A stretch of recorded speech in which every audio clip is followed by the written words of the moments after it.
সূরা তাহরিমের 6 নম্বর আয়াত আল্লাহ বলেন কু আনফুসাকুম, নিজেরা বাঁচো, পরিবারকে বাঁচাও জাহান্নামের আগুন থেকে। এই আয়াতের ব্যাখ্যায় হযরতে আলী রাদিয়াল্লাহু তাআলা আন তবারি শরীফ 12 নম্বর খণ্ড 157 নম্বর পৃষ্ঠা তাফসিরে তবারির মধ্যে হযরতে আলী রাদিয়াল্লাহু তাআলা আনহুর একটা বর্ণনা আনছে। আনার পর হযরতে আলী বলেন এই আয়াতের ব্যাখ্যা হলো দুইটা। এক নাম্বার আল্লিমুহুম, সন্তানকে শিক্ষিত বানাও। 2 নাম্বার আদ্দিবুহুম, তাদেরকে ভদ্র বানাও। সন্তান যদি শিক্ষিত বানাও আর ভদ্র বানাও, এই সন্তান অস্ত্র নিয়ে তার শিক্ষকের পিছনে ধাওয়া করবে না। সন্তানকে শিক্ষিত বানাও, সুশিক্ষায় শিক্ষিত বানাও, ভদ্র বানাও। অন্যথায় এই সন্তান স্যাররে দৌড়াবে, অস্ত্র নিয়ে, লাঠি নিয়ে টিচারকে দৌড়াবে। কি হইতেছে আমাদের দেশে এগুলা? টিচারকে লাঠি নিয়ে দৌড়ায়, অস্ত্র নিয়ে দৌড়ায়। লজ্জা কোথায় রাখবেন? তরবিয়ত শিক্ষা দেওয়া। আলী রাদিয়াল্লাহু তাআলা আনহু বললেন সুশিক্ষায় শিক্ষিত করা। আর দিবুহুম, তাদেরকে ভদ্র বানাও। এই ভদ্র আর সুশিক্ষায় শিক্ষিত করার উপায়, জন্মের পর ছোট থেকে এটারে মোবাইল থেকে আর টেলিভিশন থেকে দূরে রাখবেন, ইলেকট্রনিক্স মিডিয়া থেকে দূরে রাখবেন, তাহলে সুশিক্ষায় শিক্ষিত হবে এবং ভদ্র হবে। সকাল 7টা 8টা বাজে প্রত্যেকটা ঘর থেকে কার্টুনের আওয়াজ আসে। কেন আসে? বাচ্চারা নাকি কার্টুন না দেখাইলে খানা খায় না। দরকার নেই এই বাচ্চারা খানা খাওয়ানোর, খানা না খায় না। আর এই যে এই জায়গার মুরব্বীরা, ওনারা কি খায় বড় হয়েছে, তো মেজাজ খারাপ হয়ে যায়। ওই জামানায় কোন মোবাইল ছিল? বাচ্চা নাকি খানা খায় না। টার্গেট হলো 10 মিনিটে ছেলেরা খানা খাওয়াবে, বাকি 50 মিনিট স্টার জলসা দেখবে। এলো টার্গেট। বাচ্চা খানা খায় না। আগের জামানায় মারা তাদের সন্তানকে 1 লোকমা খাবার দেয়, দেওয়ার পর কাপড় ধোয় আবার আরেক লোকমা খাবার দেয়, উঠানের দান দেখে। আবার আরেক লোকমা খাবার দেয়, স্বামীর খেদমত করে, আরেক লোকমা খাবার দেয়, রান্না দেখতে যায়। ওই সন্তানগুলাই মানুষের মতো মানুষ। এরাই বর্তমান দুনিয়ার মধ্যে দেখবেন ভালো মানুষে রূপান্তরিত। আর যাদেরকে বলা হয় এরা মোবাইল ছাড়া খানা খায় না, এইগুলাই শাহবাগের মধ্যে গিয়ে লাফালাফি করে, মোবাইল ছাড়া খানা খায় না। সন্তানকে সুশিক্ষায় শিক্ষিত করেন, ভদ্র বানান, একদম ছোটবেলা থেকে। এটারে আপনি জাহান্নামের কীট বানায়েন না।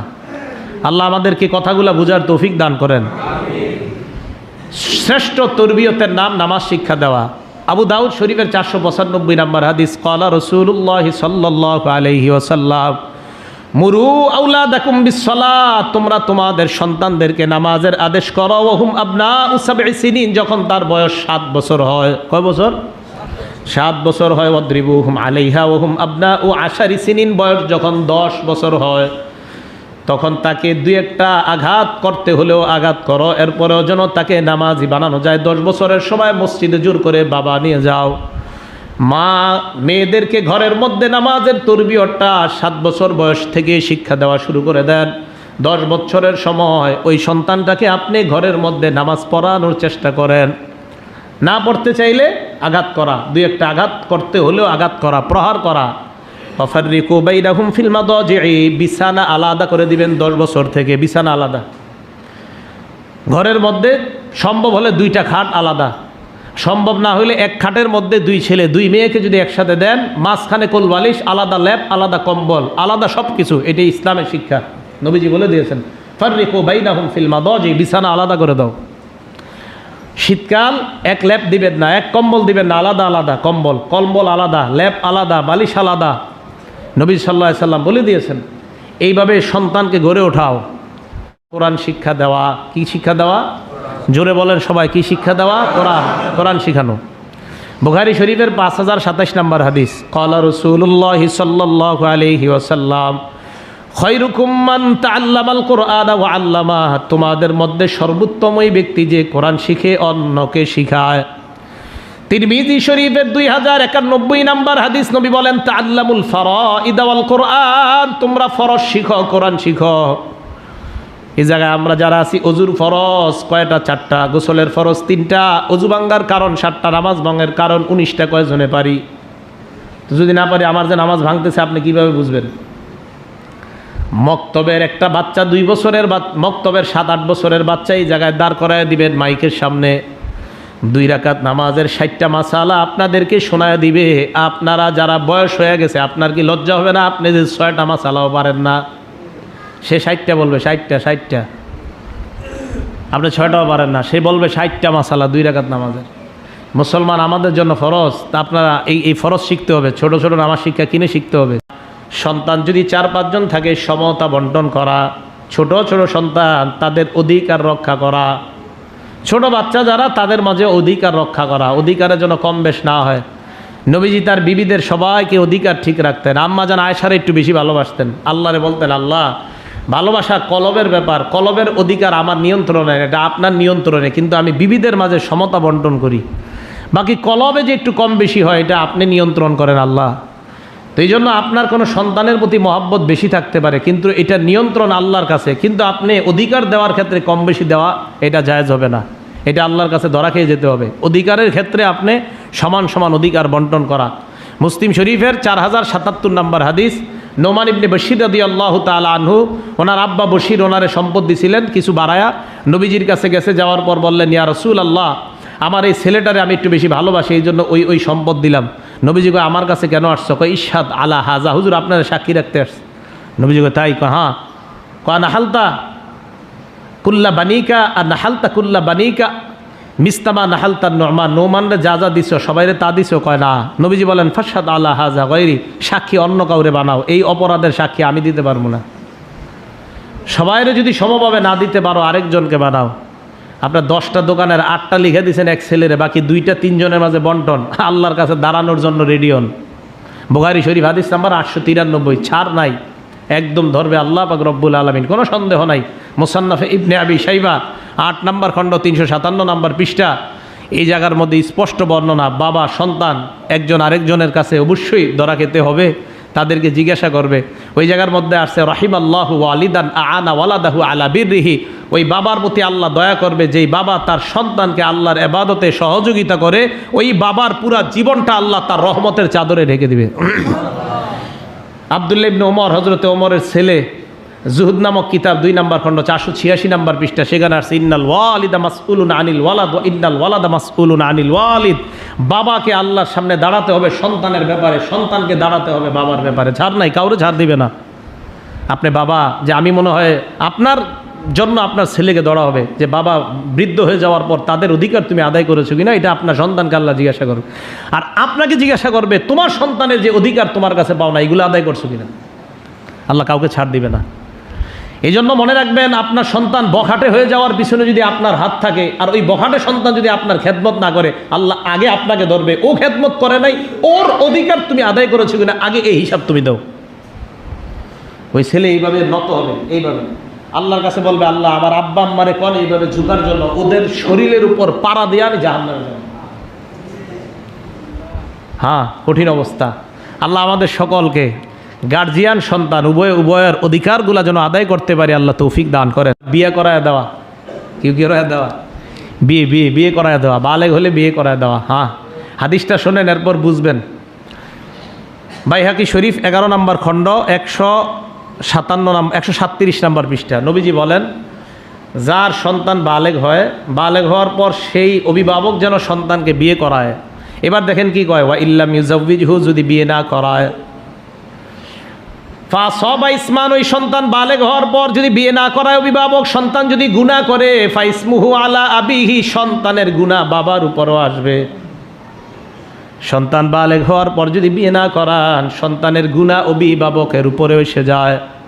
তিনি বলেন, হুজুর সামর্থ্য নাই, 50,000 টাকার আইফোনটা কিনা দেওয়ার সামর্থ্য কীভাবে হয়েছে আপনার?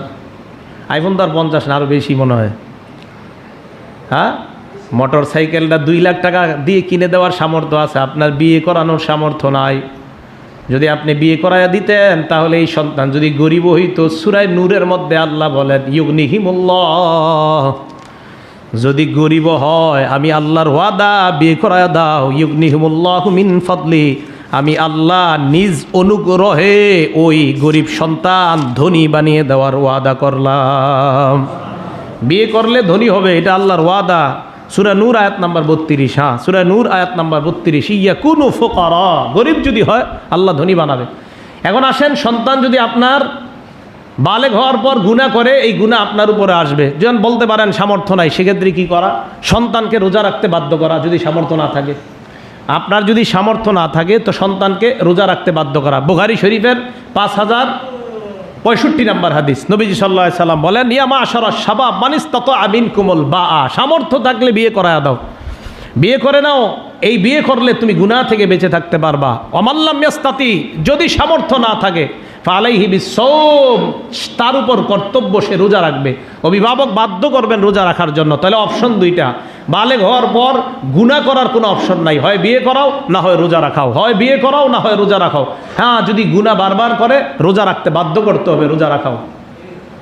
আর মোবাইল ছিনিয়ে নিতে হবে রাতের বেলা, কারণ 11টা 12টার পরে আপনার সন্তান রুমের ভিতরে গুনাহ করবে, মোবাইল ছিনিয়ে নিতে হবে। তাও বলতেছিলাম, সন্তানের গুনাহ আপনার উপরে যেন না আসে। কত অভিভাবক দেখেন, এই কথাটা হিসাব করবেন, সত্যি কথা আমার নবী বলছে গুনাহ আপনার উপরে আসবে, নবীজির কথা সত্য। ছেলে এবং মেয়ে তাদের মতামতকে প্রাধান্য দেওয়া। ছেলেরা আবার বেশি খুশি হয়েন না, কি মতামত, আগে 10 বছর প্রেম করছেন এই মতামত না। ছেলেকে মেয়ে দেখানোর পর, মেয়েকে কোনো ছেলের ব্যাপারে বলার পর ওই ছেলের কাছে মতামত জানতে চাওয়া, মেয়ে পছন্দ হয়েছে কিনা, এবং মেয়ের কাছে জানতে চাওয়া, তোমার জন্য এমন এমন একটা ছেলে আমরা দেখেছি বা দেখতেছি, তোমার কি মতামত, এই মতামত নেওয়া। নবীর যুগে এরকম এক ঘটনা ঘটে গেছে। মুসনাদে আহমদ 6 নম্বর খণ্ড 316 নম্বর পৃষ্ঠা, এক মেয়ে আম্মাজান আয়েশা সিদ্দিকার কাছে আসছে। আসার পর কয়, আম্মাজান, আমার আব্বা আমার চাচাতো ভাইয়ের সাথে আমার বিয়ে দিয়ে দিয়েছে, ও আনা কারিহা, আমার এই বিয়েতে মত ছিল না। তো কি বলো? কয় হ্যাঁ। আম্মাজান বললেন, ইজলিসি হাত্তা ইয়াতিয়া রাসূলুল্লাহ, বসো, নবী আসলে ফায়সালা করবে। আল্লাহ নবী আসলেন, আসার পর বললেন, ইয়া রাসূলুল্লাহ, এই মেয়েটাকে তার বাবা তার চাচাতো ভাইয়ের সাথে বিয়ে দিয়ে দিয়েছে, মেয়েটার এই বিয়েতে মত ছিল না। দেখছেন এই ঘটনা ঘটছে কোন জামানায়?